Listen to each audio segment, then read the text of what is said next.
स्वागत है एक बार फिर से भोजपुरिया पंचायत में। हम आपके होस्ट, दोस्त, मित्र सब कुछ कहली। हम आशुतोष चतुर्वेदी, स्टूडियो में हमारे भैया अनिल सिंह, दू गो भैया हमारे संगे और जुड़ गए बड़े लोग जो वरिष्ठ सहयोगी, वरिष्ठ संवाददाता, आप भोजपुरिया एक्सपर्ट संजय जी के बहुत स्वागत बा दिल्ली से। आप बिहार से जुड़ गए बनी सुजीत बाबू। तस्वीर दिखाओ लो भैया दोनों जना के। जय जय हो। जय जय भैया, जय है। आज दिन बतियाल जाए हमनी के आज बतियाल जाए पी के, अरे मैंने पी के ना बतियाल जाए, पी के प्रशांत किशोर पर बात हुई। पी के भैया जन बारे कहते रहे गर्दा उड़ा दे एकदम चुनाव में, एकदम लहर लिया दिए। अब कितना दम बा तो रउआ सब बताइब जा।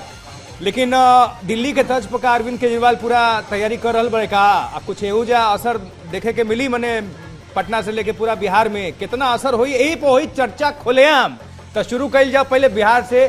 सुजीत जी जय जय। पीके जय जय जय जय। तो कैसन तैयारी बा वहाँ के? पहले रणनीतिक पूरा अपन तमाम हुजूम देखा तो सामने हुजूम दिखाओ तनी दिखाई तस्वीर ओकर मतलब समझाई वो सुजीत जी बताइए कि का मने वो भीड़ बोलावल बा कैसे की होल तो कहते रहे कि बोलावल बा मने तमाम बात बा में नफा नुकसान सब देखल जाए। सुजीत बाबू पीके जी में कितना दम बा, मने का हुई अब की के कुछ थोड़ा सा भूमिका बदली, बहुत चुनौती बावे, ऊपर विस्तार से बात कल जाए। लेकिन अभी शुरू में क्या बुझाता? देखिए अभी तो मतलब सब केहू के अंदाजा लगावे के बाद जनता के मन में कितना प्रभाव उनकर पड़ रहा बा तो अंदाजा लगावल जा सकता है ना, जब तक कि चुनाव ना हो। लेकिन एक बात कि एक बिहार में एक नया किस्म के राजनीति की शुरुआत प्रशांत किशोर जरूर कर दिले वाला है और इनमें कोई दो राय नहीं है। समझिए कि अरविंद केजरीवाल के लोग कहता कि अरविंद केजरीवाल टाइप यहाँ हो, लेकिन हमारा वजह था कि अरविंद केजरीवाल पदयात्रा ना चले रहे। ये प्रशांत किशोर के एगो देखा जा रहा बा कि जिस तरीका से पदयात्रा, लेकिन अरविंद केजरीवाल जेल में बाहर है, पब्लिक तो यो देखती है। हाँ बिल्कुल, तो 2 साल से लगातार पदयात्रा में मारे। तो जे गांव में आज तक कोनो नेता ना गई होके, कोनो मंत्री ना गई होके, मतलब वैसा गांव में खाली हाईवे होके लेकिन गली कुचा और पगडंडी होके भी गुजर रहा है। तो ऊपर कितना प्रभाव पड़ी ये देखे के पड़ी। आप लोग पूछते बानी कि बिहार के जो हालत बा और बिहार में जो मानसिकता बा, ये चुनाव के वजह सब विकास सब हवा हो जाले, फिर हो जाला कि कौन जात से हवे, हमार पार्टी जात से हवे कि ना हो, लेकिन सबके डर जरूर सब लगा रहा। अच्छा जातिया से ध्यान आइला, पीके जी के का जातिया, मैंने कौन जात के हमारे? प्रशांत किशोर जवाना बक्सर के हुए और अच्छा मैंने भूमिहार हवन ऐसे कि अपनों को तनी जी के हम दुरुस्त करतनी पता होके के चाहिए। मैंने भूमिहार हवन पंडित जी हवन या मैंने सवर्ण हवन? हाँ बिल्कुल सवर्ण।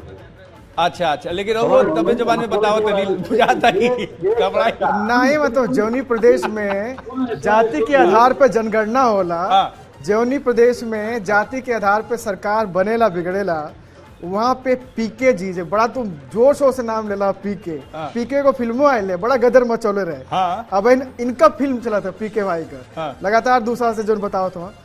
लेकिन ये तो ठीक बा कि वहाँ पे अपन वो जमीन देखत बना कि सियासी जमीन हमार बा, और शायद वो शून्यो देख पाओ होके कि लालू जी बूढ़ होके लगला, नीतीश भैया बूढ़ होके लगला, शायद युवा नेता के तौर पे उनके जगह मिल जाए वहाँ पे अपनी राजनीति में।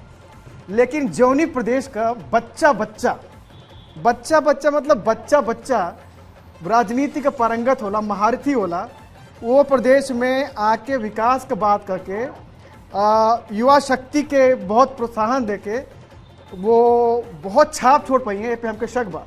लेकिन ये जरूर बा कि बिहार में हमारा ससुराल है और जाइला आइला तो हमके इतना पता जरूर चल रहा कि वहाँ के जो युवा बना ना उनकी मन में एगो अकुलाहट बा।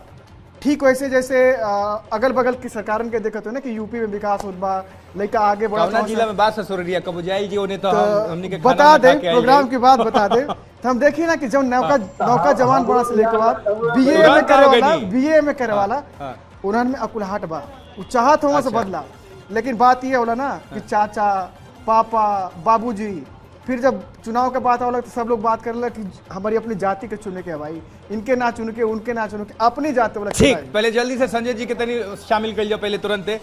संजय जी, ठीक बा, क्रांति होगे के चाहिए, अब बदलाव मने ठीक बा, अब तो जनता जनार्दन के तय करे के बा, लेकिन ये जौन पीके वाला क्रांति सुनने के मिलता जन स्वराज पार्टी के, सुननी है कि 2 अक्टूबर के जौन बा की विधानसभा चुनाव के लेके वो तैयारियों के सिलसिला में पूरा अपन आ जाए हैं लाइमलाइट में, तैयारी हुई, रणनीति हुई, महामंथन हुई, और में डिक्लेयर हो जाए कि कहाँ से चुनाव लड़ी हैं। लेकिन कितना मुश्किल कितना आसान बुझाता है इजा से राह, अब मैंने लालू के समीकरण के तोड़ पाई हैं, नीतीश कुमार में सेन लगा पाई हैं, बीजेपी के कैसे पीछे करी है, नया पार्टी लेके एकाएक दिल्ली वाला मामला दूसरा रहे, वो में अन्ना रहले, और बाद अब भले निके पता गया ना जी कहाँ बढ़े, लेकिन उस समय पता रहे अरविंद केजरीवाल जौन बा महफिल लूट ले गए। तो अब पीके बाबू ऐसे कैसे करी हैं, कहाँ से अन्ना जी के लिए हैं? ए गुरु, हमनी के तो बुझाता जे हार जीत और चुनाव लड़े के तो बहुत दूर बात बा।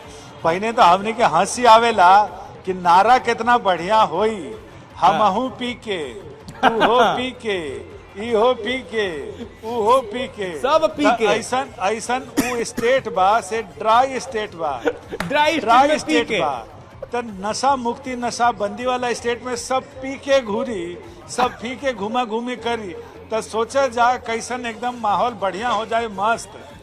जब बिना पिए सब पी के हो जाए, अब भोजपुरियन खातिर रहुआ एगो बढ़िया ही नारा दे देनी है, मामला गड़बड़ा। भोजपुरियन खातिर बढ़िया नारा दे दे बनी, ड्राई स्टेट में सब पी के। ए भाई आवाज चल गई, लागत है कि हैंग हो गई उनका, हैंग हो गई ले पा। ए भैया पीके वाला जैसे बोल रहा भाई हैंग हो गई था, पीके का उम्मीद ना हैंग होके के चाहिए, हमारे का नेटवर्क हैंग हो जाता कोई बात ना। अरे भाई कितना जोश में हुआ पीके एकदम। हाँ भाई, संजय जी के जल्दी से जोड़ लो भाई तुरंत, पीसीआर महोदय, सब हाँ सब साथीगण, हाँ तब तक सुजीत जी के तनी रुक कर लियल जाओ।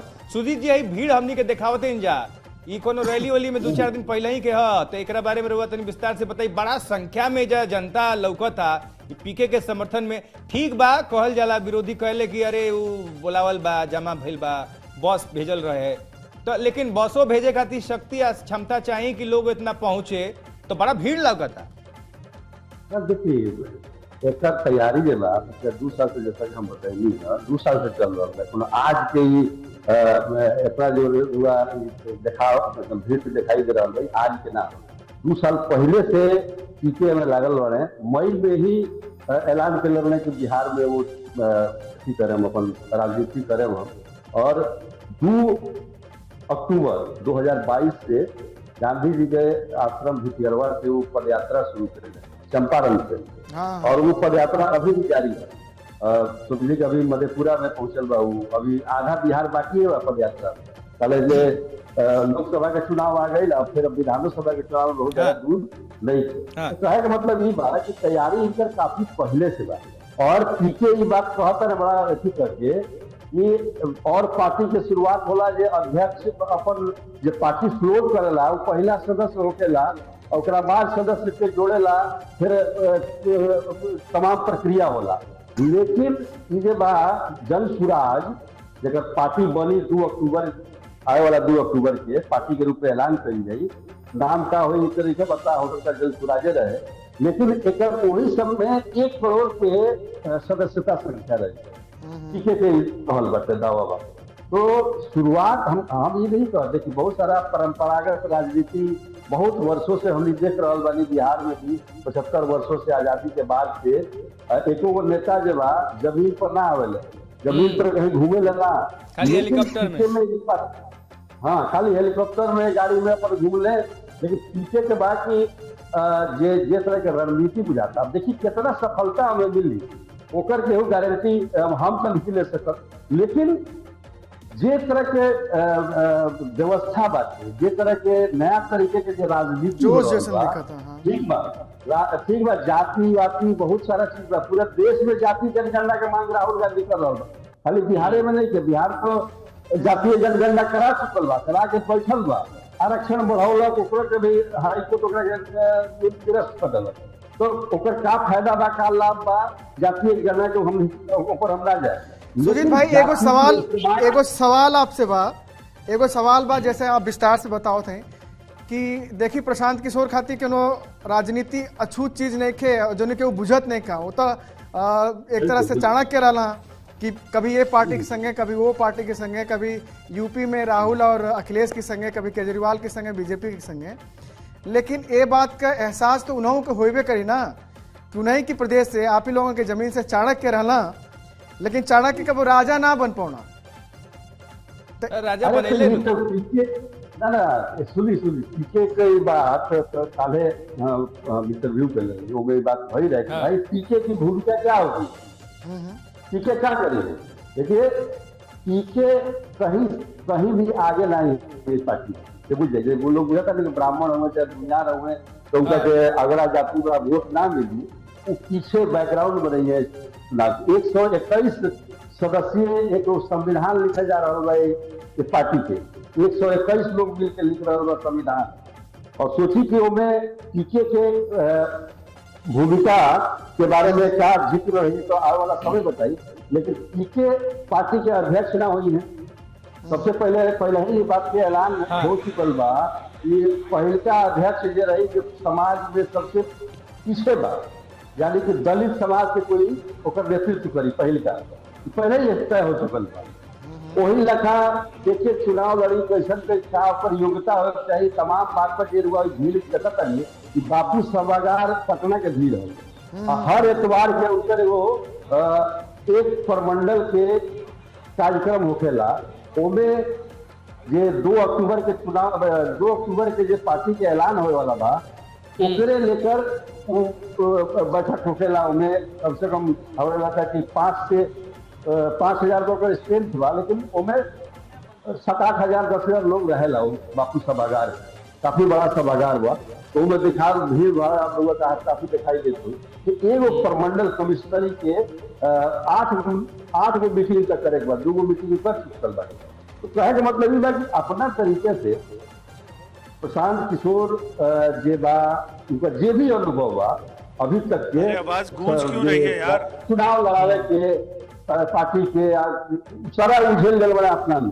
अब देखिए वो क्या होता है कितना फायदा होता है वो देखे के बाद।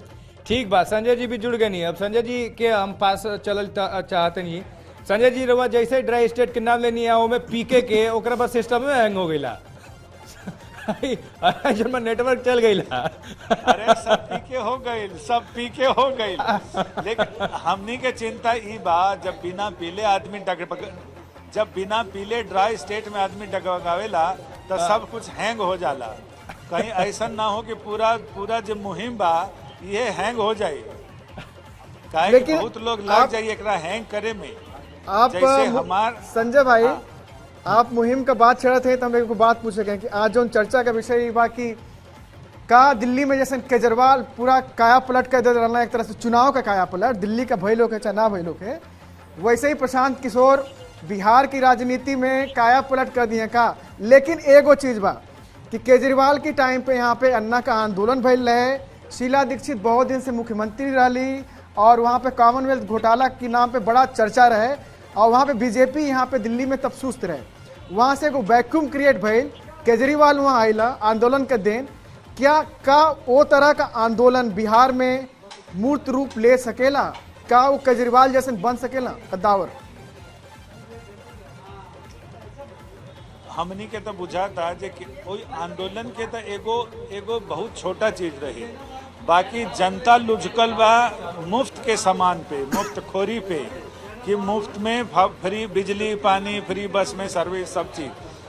अगर वो करिहन सन पी के तब हो सकेला जो कुछ हो जाए। लेकिन बिहार राजनीतिक रूप से चेतना रूप से बहुत समृद्ध बा। ऐसा ना है कि सांझ के गैली पी ले लिया बाद में बाकी सब एकदम फ्री के दारू फ्री के ये सब चीज से वैसी असर ना होगी। वहाँ चाय के दुकान पे बैठ के लोग ऐसा राजनीति फरिया देवेला से राजनीतिक रूप से बहुत चेतनाशील बा बिहार के लोग। तब वहाँ एकदम ही फ्री वाला चीज ना चली। दिल्ली इतना छोट छीन बा, दिल्ली में बेसी तब केंद्र सरकार काम करेली। तब बिहार तो बहुत बड़ा स्टेट बा, बहुत तरह के संस्कृति भाषा बा। तो वो तो देखे कि वो इतना अच्छा आसान मकसद ही ना बका है कि कि मान दाल ली भात कि के इतना कौर बड़ बा पार्टी बना से के गोल अगर गोल घुमाई नहीं अगर और गटक विधानसभा गई। में संजय भैया विधानसभा में 2-4 गो भी अगर विधायक जीत जाता रहे तो चला एगो पार्टी के तौर पर मैंने 2-4-5 गो उपलब्धि दिखा दी है, तो इहो बा का एगो टारगेट।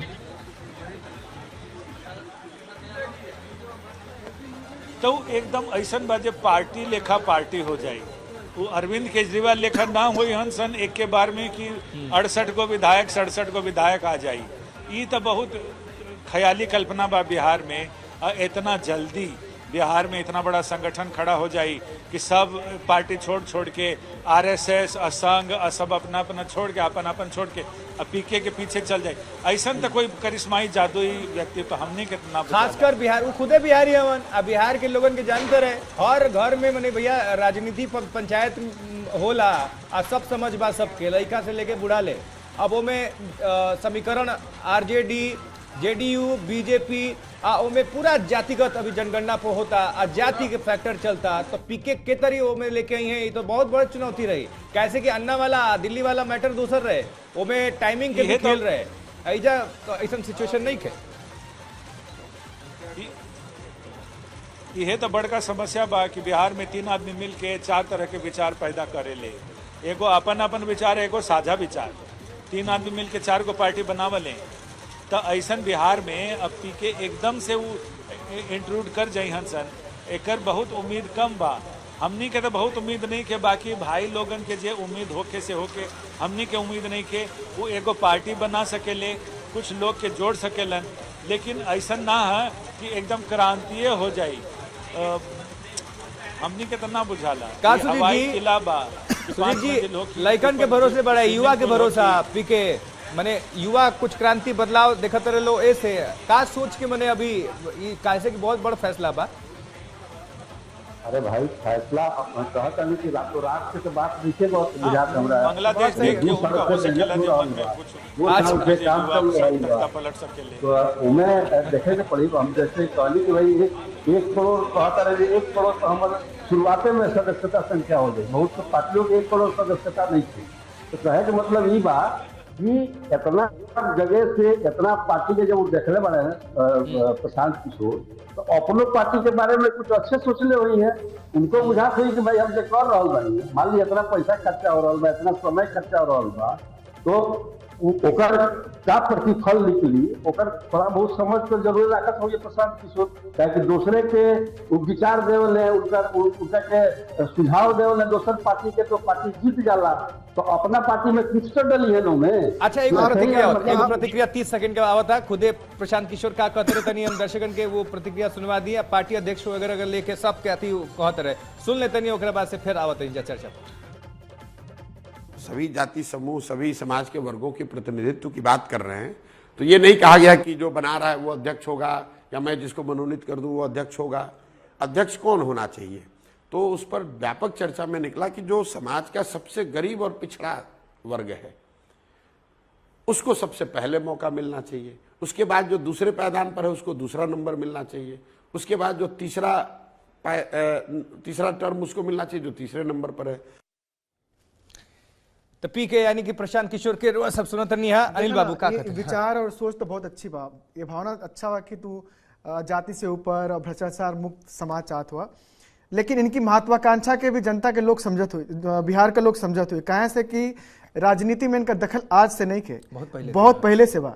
दूसरी बात ये कि जो दिल्ली में आंदोलन चल रहे भ्रष्टाचार के खिलाफ और कुव्यवस्था के खिलाफ, बिहार में वो तरह का आंदोलन भयल ऐसे मुश्किल है कि कई बार ना जब तुम्हारी समाज में कोनो भ्रष्टाचार वो सिस्टम में बन जाला कि भ्रष्टाचार के आदमी भ्रष्टाचार ना मानेला, वो बनला कि तो समाज का अंग वहाँ पे ओकरी खिलाफ कोनो आंदोलन छिड़ल थोड़ा मुश्किल काम है। इनका राह आसान ना हुई। कहे खातिर तो उस समय केजरीवाल बोलत रहा ना कि हम कबो मुख्यमंत्री ना बनब, चुनाव ना लड़ब, ये सब कुल बात केजरीवाल को रहे। लड़का लड़की की कसम, हाँ लड़का लड़की की कसम खा के बोलते हैं। तो ये कहे वाली बात सुने वाली बात अच्छा लगेगा कि समाज के एक वर्ग का सबसे अंतिम आदमी के हम अध्यक्ष बनाए। लेकिन जब चीज बन जला ना आदमी के और जे बनौले रहेला वो जरूर चाहेला कि ऊपर ग्रिप रहे। तो हम श्योर बानी ऐसे कि बिहार के जागरूक जो जनता बना उनकी महत्वाकांक्षा के भी समझत हुई, अपनी बिहार के सिस्टम जो भ्रष्टाचार में डूबल बा वहू के समझत हुई, और दिल्ली का बानगी लेके बिहार में बहुत कुछ बदल जा, शायद थोड़ी तनी दूर का सोच बा। खासकर ये बात से भी देखा कि दिल्ली में मीडिया का पूरा संस्थान सारा का मुख्यालय बा, छोटो मोटे आंदोलन होत रहे ना, अन्ना के आंदोलन में मान ला कि 8,000 भीड़ रहे तो के व्यापक तौर पे दिखावल जाए, लेकिन यहाँ पे 50,000 भी इकट्ठा हुए आदमी, तब उतना कवरेज तो नहीं है मिली। ठीक बा, आखिरी के वक्तव्य ले जो 1 मिनट के। सुजीत जी 1 मिनट राहुल, आज फिर संजय जी के फिर। देखिए पीछे के जो प्रयोग बाटे, प्रयोग हमें लगता है पहला बार होता के, हालांकि संयोग की वजह से प्रयोग नहीं है, ये प्रयोग बहुत सोचा समझा है। सोचा समझा है और समय के अनुकूल है। समय देखे में हुआ तो जैसे कि बहुत बड़ा वैक्यूम क्रिएट राजनीतिक तौर पर हम कह सकते हैं कि बिहार में बाटे। पुरानिका जो नेता लोग रहे अब रिटायर हो रहा बाटे, रामविलास पासवान जी नहीं, सुशील मोदी नहीं खन, तो एगो बड़ा वैक्यूम बाटे और युवा लोग के बहुत यहाँ पर स्कोप बाटे राजनीति में। तो सब अब तक जो राजनीति भइल बा सब अपना पारिवारिक मतलब ना कहल जाला कि परिवार के बढ़ाए वाला राजनीति, तो परिवारवाद के लेके जो होखेला तो वो वही चल रहा बा। तो पीके के नया तरह के प्रयोग बाटे और इनमें ये कितना इनमें सफलता इनका मिला था, ये तो विधानसभा के चुनाव में मिली, लेकिन लोग में एक बेचैनी बा कि विकल्प के तलाश, बढ़िया विकल्प लेकर के तीनों पार्टी जो है प्रमुख बिहार के, उससे जनता कहीं ना कहीं सबसे देख ले सब पार्टी जो है बिहार के जितना पार्टी अभी बारे उस सब पार्टी सत्ता के सुख ले बारे। जैसे नीतीश कुमार के सौजन्य से कभी इनका साथ कभी उनका साथ कभी इनका साथ, ऐसे सब सत्ता के स्वाद चखने वालों, तो जनता भी देख ले सब पार्टी के, तो ओकरो विकल्प चाहिए। तो देखें कि नोटा में घड़ी ज्यादा वोट पड़ता है बिहार में, बहुत जगह मतलब तीसरा चौथा नंबर पर नोटा रहता, तो वो से अब प्रशांत किशोर के लिए प्रयोग बा, वो जनता से कितना मैच करता उनका लेवल से, वो देखे वाली बात बा, उस समझे वाली बात बा। जाति जरूर बड़ा फैक्टर बा, हालांकि पूरा देश में जाति के आधार पर चुनाव होला, बिहार ज्यादा बदला, लेकिन ये बात बा कि जाति एगो फैक्टर होला, लेकिन प्रशांत किशोर भी अंत में ये बात कहल है कि जातीय जनगणना के आधार पर ही बिहार में जो जातीय जनगणना भइल बा, जो जात के जितना संख्या बा वो हिसाब से ओकर भागीदारी दिया जाए। जैसे अब मुसलमान मान लीजिए यहाँ 17% बा, तो मुसलमान के लोग 2-4 गो सीट दे के अगर पूरा वोट ले तो उ ना हो। प्रशांत किशोर के कहे बा मतलब बा कि 17% बा तो ओकरा 17% सीट भी मिले के चाहिए। तो ये जो रणनीति मानू, देखिए जनता में अभी का मतलब कितना प्रभाव बा, वो तब ना कहें, लेकिन जो स्थापित पार्टी बना बिहार में, जो पहले से बना पुरानी पार्टी जो काम कर रहा है, लोग जरूर कुछ बेचैनी हो गई। ठीक बा, वक्त आवे दिए सब पता चल जाए कि जनता का सोचती है, सही में वोट दिए कि खाली भीड़िए जुटाई है। संजय जी चलते चलते, बिहार में राजनीति भानुमती के पिटारा बा, ओमे इतना चीज बा जे केहू समझे ना पाई, जलेबी लेखा बा पूरा राजनीति वहाँ कि केहू समझ ना पाई कि रस कहाँ से भीतर ढुकेला और कहाँ से निकलेला और कैसन रस मिलेला। तो वो मामला बहुत बहुत पेचीदा बा। और वहाँ इतना आसानी ना है कि कितना पी के अइले या गइले, लेकिन जनता के नशा चढ़ावे में बहुत मुश्किल होला। तो इतना आसान नहीं खे, बहुत कठिन बा डगरपन घट के।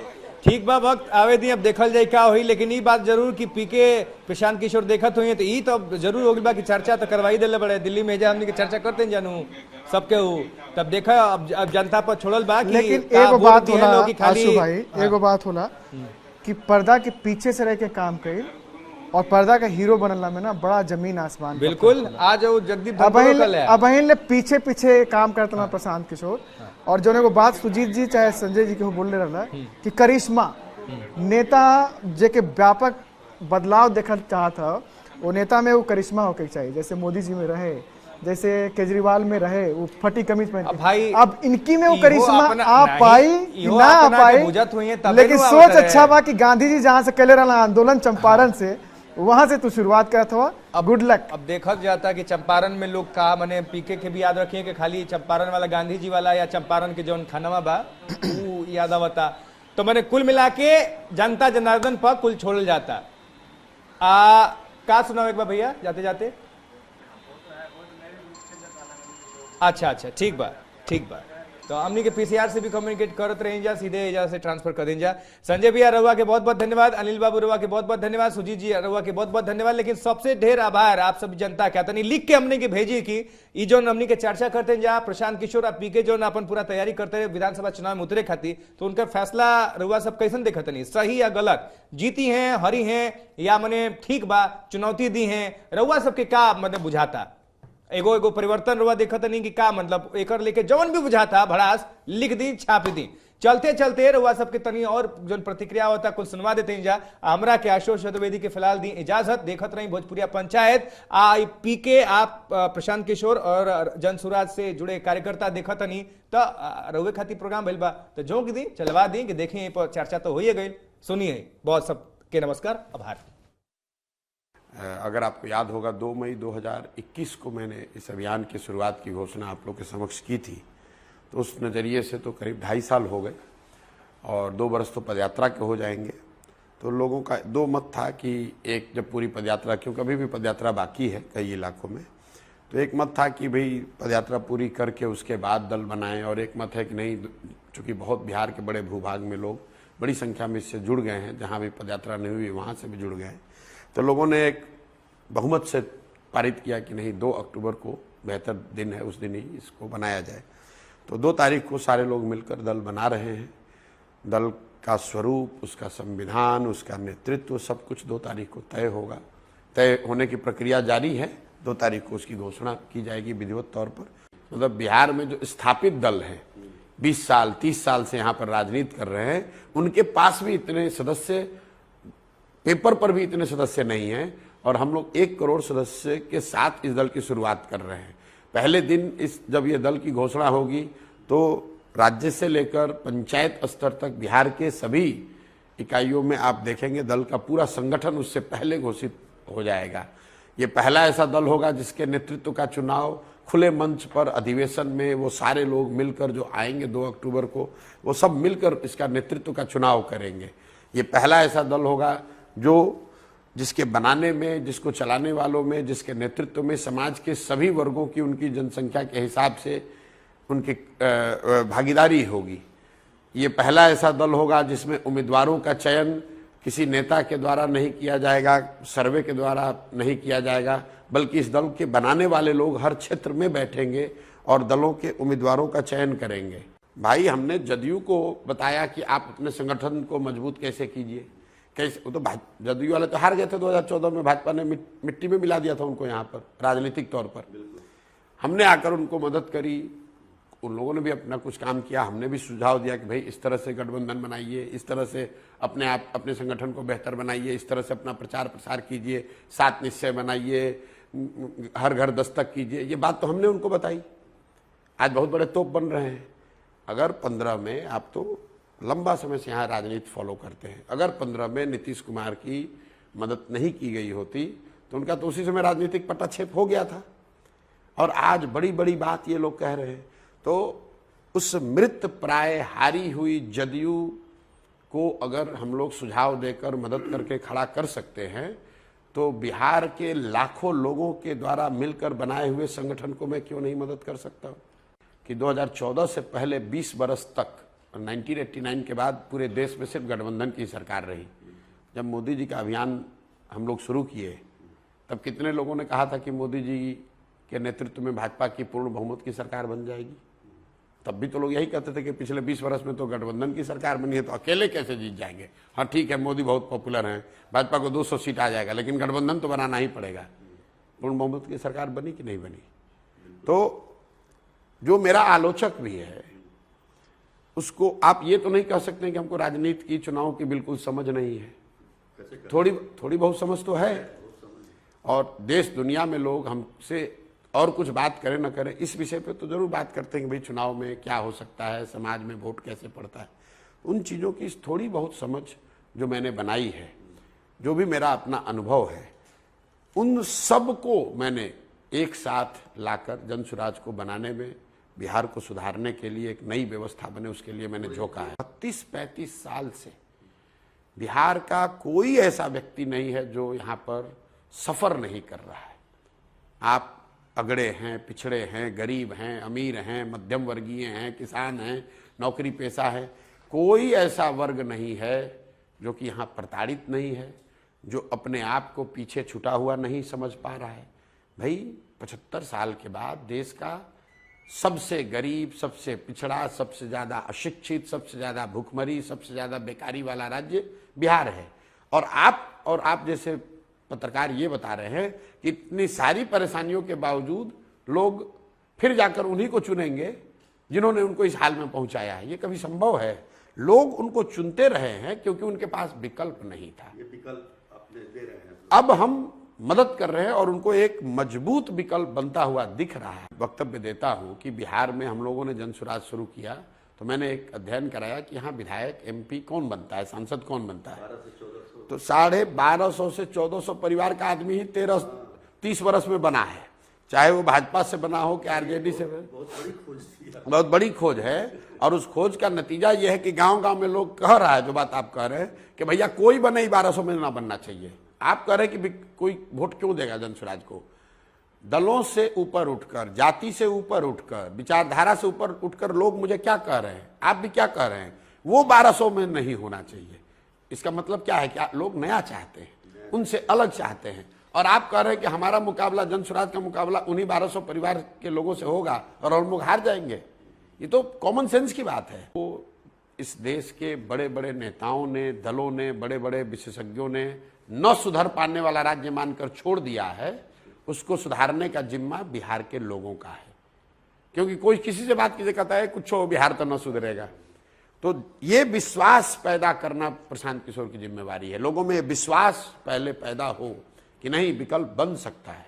और आप ऑलरेडी देख रहे हो, वो सुगबुगाहट दिख रही है आपको। लोगों में ये विश्वास हो रहा है कि नहीं भैया, तीसरा विकल्प तो बन रहा है। जो लोग कह रहे थे कौन प्रशांत किशोर, अब वो कह रहे हैं कि बी टीम है, इसी टीम है। दावा कर देता हूं, दावा नहीं बल्कि आपको, आपके दर्शकों को बता देता हूं, जनसुराज में जो 243 लोग चुनाव लड़ेंगे, उसमें कम से कम 150 से ज्यादा लोग ऐसे होंगे जो कि जिन कभी चुनाव न लड़े हो, बिल्कुल नए चेहरे लड़ेंगे। उसमें ज्यादातर ऐसे लोग होंगे जो कभी राजनीति में थे भी नहीं। अरे भाई, लोग आकर मुझे कहता है हमको राजनीति की समझ कम है। 150 परिवार आप जोड़ दीजिए। नहीं, 150 परिवार जोड़ने की बात नहीं है। मतलब 2/3 सीटों पर आपको नए चेहरे, नए चरित्र, नया कैलिबर दिखेगा कम से कम। मैंने पूरा 243 इसलिए नहीं कहा कि कुछ ये भी संभव है कि पीछे के बहुत अच्छे लोग अगर मिल जाए, उनको भी मौका मिल सकता है। वो कोई बाध्यता नहीं है कि उनको नहीं मिलेगा, लेकिन बहुतायत उन लोगों की होगी जो नया चेहरा होंगे, नई सोच लेकर आ रहे होंगे, बिहार के राजनीति में एक नया कैरेक्टर जो बिल्ड करने की कोशिश की जा रही है उसका हिस्सा होंगे। यहाँ की रूलिंग पार्टी है, भाजपा यहाँ की रूलिंग पार्टी है। उनके लोग छोड़कर जनसुराज में क्यों आ रहे हैं? वो इसलिए आ रहे हैं कि उनके क्षेत्र में, उनके गांव में, उनके पंचायत में, प्रखंड में वो देख रहे हैं कि जन समूह, समाज का एक बड़ा वर्ग जनसुराज के साथ जुड़ता जा रहा है। आपने कहा कि वही आएंगे तो फिर तो वही चेहरा बन जाएंगे। कैसे बन जाएंगे चेहरा?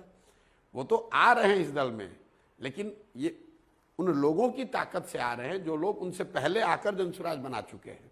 तो स्वाभाविक तौर पे जो जनसुराज को बनाने में जो कंधा लगाया है, जनसुराज को जिसने घर घर पहुंचाया है, प्राथमिकता उनको मिलेगी। जनसुराज की मूल भावना ये है, और इस बात को एकदम ध्यान से सुन लीजिए, हर समाज में काबिल व्यक्ति हैं, हर समाज में उत्सृंखल बदमाश लोग भी हैं, और हर काबिल आदमी किसी न किसी समाज का है। भाई जाति तो जन्म के साथ ही जुड़ गई आपके साथ, तो जो भी काबिल है वो किसी जाति का भी होगा। अगर बनाने वाले के नियत में खोट ना हो, बांटने वाले के नियत में खोट ना हो, तो ये संभव है कि आप हर समाज के काबिल लोगों को लाकर उसकी संख्या के आधार पर उसको भागीदारी दे दें, हिस्सेदारी दे दें। उस कोई जो अनुसूचित जाति का बनेगा